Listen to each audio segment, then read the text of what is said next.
Hey everyone, Pugs here, and welcome to the beginning of my Season 5 reviews for SpongeBob SquarePants. Starting off this season is actually going to be a special, hence my different graphics today, and that special is, of course, Friend or Foe.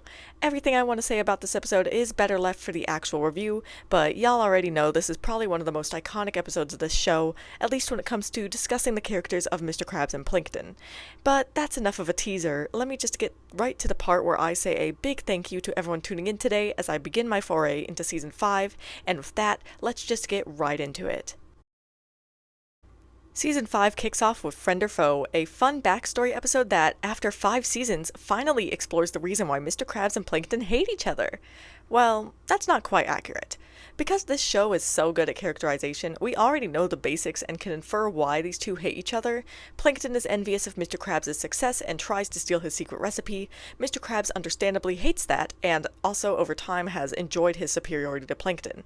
But see, this episode adds on to this wonderful characterization by giving us the origin point, and finally capitalizing on the hints we've gotten throughout the show that Mr. Krabs and Plankton used to be friends.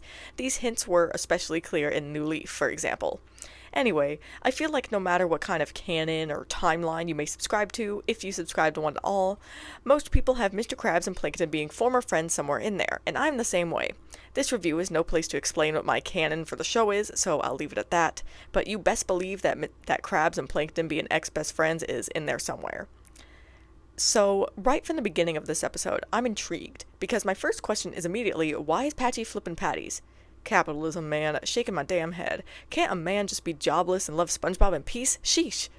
Anyway, before I move on to my next point, I just gotta say that was a cool little restaurant he was working at, though. Okay, moving on now. Patchy segments in general are usually pretty funny, and this one is definitely no exception. I liked the guy hitting himself on the head with the spatula, that was funny, and then like usual, Patchy and Potty's banter is great. Patchy running off crying was actually so hilarious I had to pause the whole episode when I was rewatching it because I had forgotten that happened and it caught me off guard. Patchy is so me-core, honestly, because I too would be crying and having the worst day ever and I'd still somehow make it about SpongeBob. I guess while I'm here, I'll just cover the entire Patchy segment like I usually do.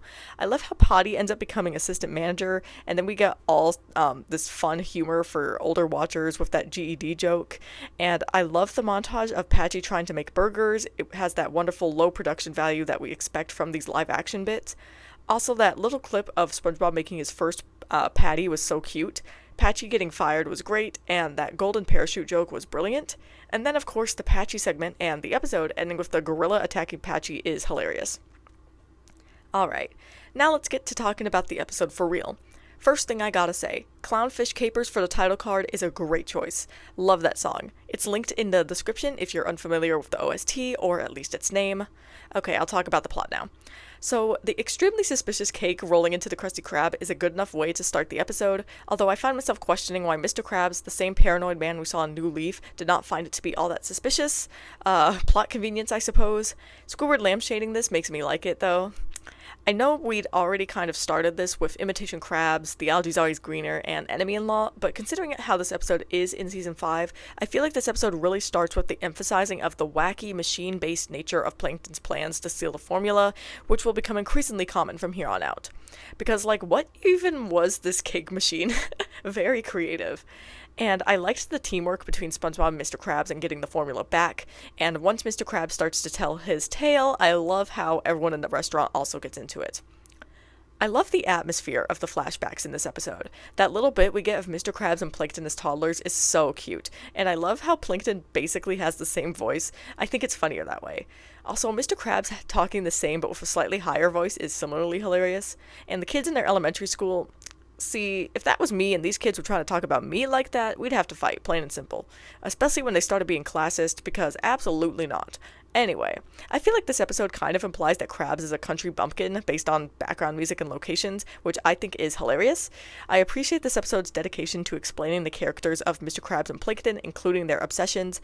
Mr. Krabs is obsessed with money because he grew up without it. Plankton is obsessed with being better than Mr. Krabs and other people because of the way he was treated as less than. Makes enough sense to me.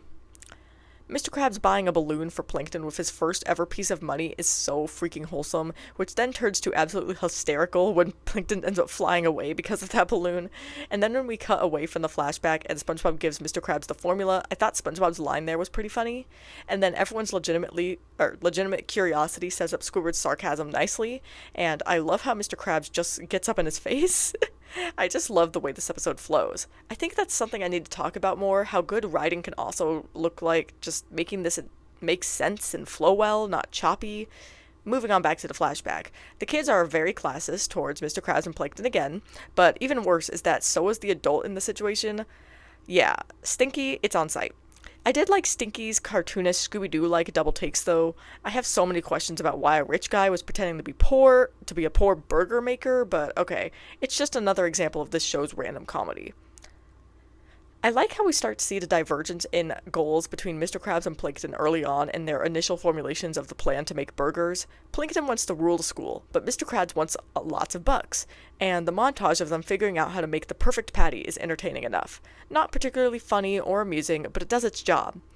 But then Mr. Krabs and Plankton open their restaurant, which is also very wholesome, and as Mr. Krabs says, their venture into capitalism began. Hey, this time they actually used the C word, so y'all can't say I'm reaching now. And I love the continuity we get with Mr. Krabs framing his first dollar in the same frame we see in Wet Painters. You could tell there was a real attempt here to make this episode fit within the established SpongeBob continuity, even if this entire episode is technically a retcon. But y'all know I'm firm in the fact that this show doesn't have a continuity. Anyway, Mr. Krabs and Plankton's differences reach ahead as Mr. Krabs is about satisfying the customer and Plankton doesn't care. I love how quickly Plankton turns on Mr. Krabs, because at first it's like, that's sudden, but then it makes sense when you realize that Mr. Krabs is telling the story, so of course he'd be biased against Plankton and not admitting any fault of his own, as we will see in a minute. The bit where Mr. Krabs literally reads the booby-trapped pressure plates is pretty funny. And then the tale ends there, right? Wrong, because Plankton's here to set the record straight. I love how SpongeBob's immediate reaction is to swallow the formula again, and Mr. Krabs has to stop him. That was a pretty funny interaction. We see Plankton's rendition of the same fight, except this time it's completely biased against Mr. Krabs, so now it's Mr. Krabs who turns on Plankton suddenly, and it's Mr. Krabs who doesn't care about satisfying the customers, which we already know has to be at least somewhat of a lie considering that's not how business works, kind of. And I thought it was cool that the rip in the formula left Plankton with just a chum aspect, which explains why he's so focused on chum. So now the tale is over. We've heard from both parties, right? Wrong. We get an admittedly excellent dramatic entrance from Karen, of all people, who's going to set the record straight for real. I love the little bit of info we learn about Plankton and Karen's relationship in this part too. But anyway, it's nice to see how the story really happened with Karen's footage. I love how the real story addresses the fact that they're in the dump. Like, who's about to eat there? Also, we see Old Man Jenkins' color change from green to light tan, so that was interesting. And then the fact that the patty literally kills him is both horrible and hilarious. I feel bad for the guy, but it was also a great joke, and it makes the ensuing fight make a lot more sense, both to why it happened and why Krabs and Plankton wanted to cover it up. It's also fun to see the origins of the Krusty Krab and Chum Bucket. And then I love how after watching the footage, Krabs and Plankton immediately get in an argument. There's just too much bad blood between them now. Karen setting them straight is great, and I love the moment the two share. But of course, just like New Leaf, it was a mere ploy, which was expected, but I liked it all the same. In general, I quite liked Friend or Foe. The patchy segments are undoubtedly funnier than the animation portions of the episode, but the animated plot is actually very interesting, being a pretty well-written backstory to a few very key elements of the show: the Krusty Krab, the Chum Bucket, and Mr. Krabs and Plankton's rivalry. So I can't really say that the animated portion not being too comedic is to this episode's detriment. All in all, I'd say this episode fits right into my amazing tier, where it comes in with a score of 9.2 out of 10. As always, gotta end this video with some closing thoughts of mine. Yay! We're starting season 5! Hard to believe we're already at this point, it just feels so fast. And maybe you guys have noticed, but I've finally bought myself a little microphone. I know, how professional of me. Makes me feel a lot fancier when recording my videos, that's for sure. And sorry for the delay with getting this video out there, but honestly, summers are always the hardest time for me to do actual work during them. Um, and also, I just moved apartments and am about to start a graduate school program, so lots going on. But I'm excited to get more videos out there because I love making these once I'm in the swing of doing them, and it's just getting back into that swing that's difficult. But still, I do really love making these videos, so I'm glad to be back at it.